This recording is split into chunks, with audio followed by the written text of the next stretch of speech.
ایسی بلینک آ جاتے ہیں آپ لوگ کلاس میں؟ کچھ لے کے نہیں آتے ساتھ میں؟ کوئی سی چیز سوچ کے آ رہے ہوں کہ ہم کلاس لینے بیٹھے ہیں، ذہن میں کوئی چیز ہے؟ نہیں؟ چلیں دعا کرتے ہیں. ربی اشرح لی صدری ویسر لی امری واحلل عقدۃ من لسانی یفقهوا قولی واجعل لي وزيرا من اهلی. اللهم فقهنا في الدين. اللهم ارنا الحق حقا وارزقنا اتباعه وارنا الباطل باطلا وارزقنا اجتنابه. آمین یا رب العالمین. آیت نمبر 31 سے شروع کریں گے انشاءاللہ. انا للمتقین مفازا. یقیناً، انا جو ہے وہ حرف تاکید ہے، اور اس سے ہم یقیناً، بے شک، جو معنی بھی لے سکتے ہیں. بیسیکلی اس کا معنی ہمارے زبان کا تاکیدیہ ہے، یعنی جو ہم وہ کرتے ہیں نا، اسٹریس، جب ہم کسی بات میں جب ہم زور دیتے ہیں، وہ زور پیدا کرتا ہے. انا للمتقین مفازا، متقی لوگوں کے لیے. یہ متقی کی جمع ہے، متقی ایک، ٹھیک ہے، متقی ایک، اور متقیوں اس طرح سمجھ لیں.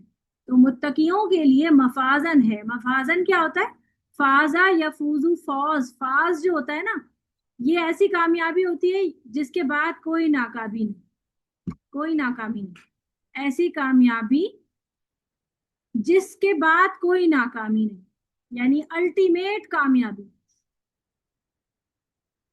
یعنی آپ اگر جنت میں پہنچ جائیں گے تو اس کے بعد تو انسان کو کوئی ناکامی نہیں ہے. اللہ تعالیٰ بھی اس سے کیا کہے گا کہ جب جنتیوں میں سارے لوگ جنت میں پہنچ جائیں گے تو اللہ تعالیٰ تمام نعمتیں دینے کے بعد جنتیوں سے کہیں گے میں تمہیں کوئی ایک اور چیز دوں. تو اس پر جنتی کہیں گے کہ اللہ تعالیٰ اب اور کیا؟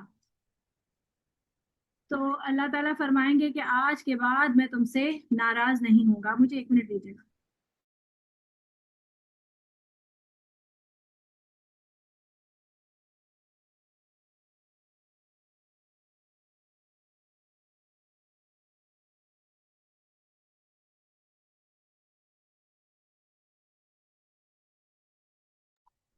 اللہ تعالیٰ فرمائیں گے کہ آج کے بعد میں تم سے ناراض نہیں ہوں گا.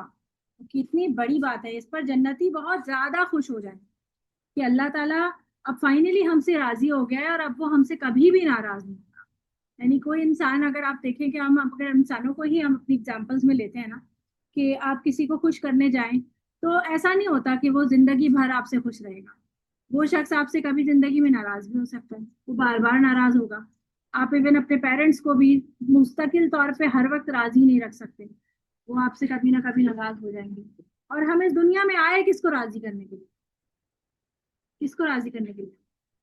اللہ اللہ کو راضی کرنے کے لیے. تو وہ مقصد پورا ہو جائے گا.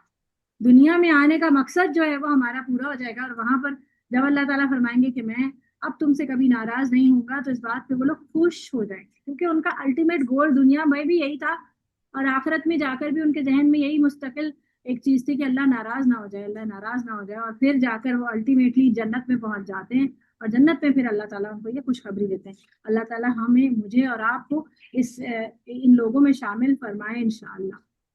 آمین. تو اہل شقاوت، شقاوت شقی سے ہے، یعنی یہ متقی کا اپوزٹ ہے. یعنی جو لوگ بدنصیب تھے نا، شقی، شقی اس شخص کو کہتے ہیں عربی زبان میں شاہ شین قاف، یا جو بدنصیب ہوتا ہے، صحیح ہے، جس کا نصیب خراب ہوتا ہے. یعنی کہ پیچھے کس کی بات ہو رہی تھی؟ پیچھے کس کی بات ہو رہی تھی؟ جہنمیوں کی، جہنمیوں کی بات کرتی. تو بدنصیب ہوئے نا، تو بدنصیب ہی انسان وہاں پہنچے گا. تو ان کے تذکرے کے بعد اہل سعادت کا تذکرہ کیا جائے، یعنی کہ کیا ہے، یعنی وہ لوگ جو سعادت حاصل کرتے ہیں. ہم کہتے ہیں نا کہ ہمیں بھی یہ سعادت مل جائے، تو نعمت، یعنی اہل نعمت لوگوں کا تذکرہ کیا جاتا ہے، اور جن سے حیات اخروی میں وہ بہراور ہو جائیں گے. حیات اخروی یعنی آخرت کی زندگی، اس میں بہراور ہوں گے، یعنی کہ پوری طرح سے نعمتوں سے بھرے ہوئے ہوں گے، ایک طرح سے سمجھ لیں کہ انہیں مل چکی ہوں، اویلڈ ہوں گے. یہ کامیابی اور نعمتیں انہیں تقوی کی بدولت حاصل ہوں گی. تقوی اہل ایمان اور اطاعت کے تقاضوں کی تکمیل کا نام ہے. تقوی کیا چیز ہے؟ ایمان اور اطاعت کے تقاضوں کی تکمیل کا نام ہے. بات سمجھ آ رہی ہے؟ یعنی جو بات ہم کہتے ہیں نا کہ لا الہ الا اللہ، تو یہ میرا صرف قولی اقرار ہے، یہ میں نے منہ سے بولا نا لا الہ الا اللہ.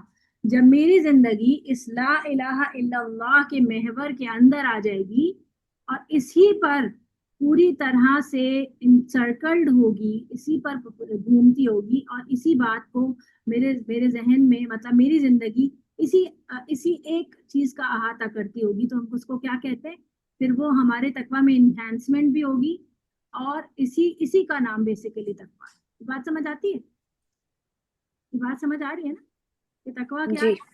کہ آپ ایک انسان کہہ رہا ہے کہ لا الہ الا اللہ، یعنی اس کا مطلب ہے کہ میں کسی کو رب نہیں بناؤں گی سوائے اللہ کے.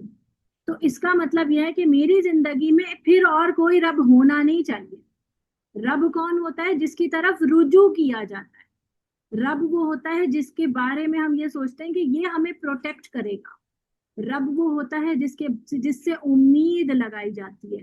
رب وہ ہوتا ہے جس سے استعانہ مانگا جاتا ہے. استعانہ کیا ہوتا ہے؟ استعانہ کسی کو پتہ ہے کیا ہوتا ہے؟ ایاک نعبد و ایاک نستعین. مدد. مدد. اور استعانہ مدد. کیسی مدد ہوتی ہے؟ نصر اور مدد میں، استعانہ میں کیا فرق ہوتا ہے بتایا؟ کی طرف رجوع کرتے ہیں، اسی سے مدد مانگتے ہیں. رجوع کرنا. نصر اور استعانہ دونوں کا مطلب تو مدد ہی ہے، لیکن ان میں کوئی ایک باریک سا نقطہ ہے، تو وہ آپ کو پتہ چلتا ہے، وہ میں نے پہلے بھی بتایا ہے کبھی. نستعین میں ہوتا ہے جب آپ مطلب اپنی طرف سے پوری کوشش کر لیتے ہیں، اور پھر ہاں، آپ اللہ سے کہ اللہ تعالیٰ میں نے اپنی طرف سے پوری کوشش کر لی کہ اب آپ ہی ہیں آگے جو مجھے مدد کر سکتے. جو جسے کہتے تدبیر ہیں اور دعا کے نتیجے میں جو مدد ملتی ہے اس کو استعانہ کہتے ہیں. اور وہ مدد جو بس خود سے آ جاتی ہے وہ مدد ہوتی ہے، وہ نصر ہوتی ہے. جو تدبیر کے بعد، یعنی اپنی تدبیر کر لینے کے، اپنی پوری کوشش کر لینے کے بعد جب ہم دعا مانگتے ہیں اور اللہ پہ چھوڑ دیتے ہیں، تو جو مدد اللہ کی طرف سے آتی ہے اس مدد کو استعانہ کہا جاتا ہے. اور یہی ہم سے مانگنے کو کہا گیا ہے.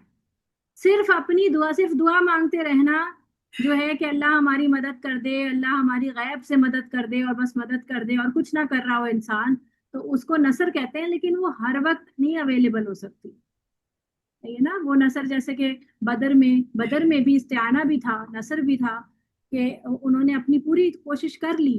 وہ تو لڑنے مرنے کو آ گئے نا مسلمان، سامنے سے اتنی بڑی فوج آ رہی ہے، پتہ ہے کہ پتہ نہیں شاید اب مر جائیں گے، کیونکہ اتنا اسباب ہیں، نہ اتنی تلواریں ہیں، نہ اتنے گھوڑے ہیں، نہ اور چیزیں ہیں. اس کے باوجود وہ اتنی بڑی فوج سے لڑ رہے ہیں. تو یہ کیا کر رہے ہیں؟ یہ تدبیر ہے، اپنی کوشش کر رہے ہیں، اور ساتھ اللہ تعالیٰ کے دعا بھی مانگ رہے ہیں. تو استعانہ بھی آ رہا ہے، مدد بھی آ رہی ہے. تو ہم جب اپنے کام کرتے ہیں نا، جب ہم اپنی ایفرٹس ڈالتے ہیں، تو ہمیں اللہ تعالیٰ سے تبھی امید ہو کہ ہماری یہ بات جو ہے وہ اللہ تعالیٰ پوری کرے گا، یہ کام جو ہے ہمارا پائے تکمیل تک پہنچے گا. اس کو کہتے ہیں استعانہ. صحیح ہے؟ اپنی پوری مدد اپنی پوری ایفرٹ کر لینے کے بعد. اس پر ایک فریز ہے، قرآن مجید کی آیت ہے بلکہ، جو بہت انگریز بھی بہت بولتے ہیں. وَنَصْرٌ مِّنَ اللَّهِ وَفَتْحٌ قَرِيبٌ. God help those who help them. ہاں جی، پہلے ٹکرا میرا. God help those who help themselves.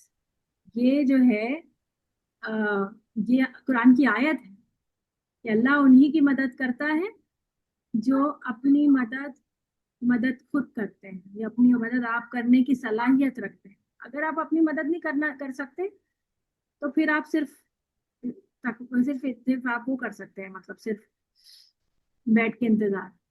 اچھا، خوش قسمت ہیں وہ لوگ جو ایمان لانے کے بعد تقوی اور عمل صالح کا اہتمام بھی کرتے ہیں. اللہ تعالیٰ اللہم جعلنا منہم، یا جعلنا اللہ منہم، کہ اللہ تعالیٰ ہمیں ان میں سے بنا دے. دعا ہے، آمین.